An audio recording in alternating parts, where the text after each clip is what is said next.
me how to do question 3 with the limit stuff. So if this is an infinite series and we know or can find the partial sum, then the limit as n goes to infinity of the partial sum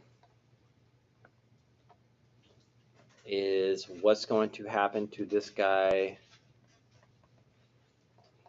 in total. Well, you haven't had to think of this in a while, but as n gets bigger, what does n over 4n plus 1 approach?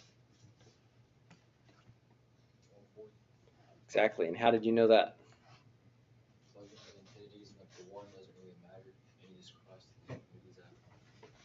Right, so essentially, this is your same old horizontal asymptote rules.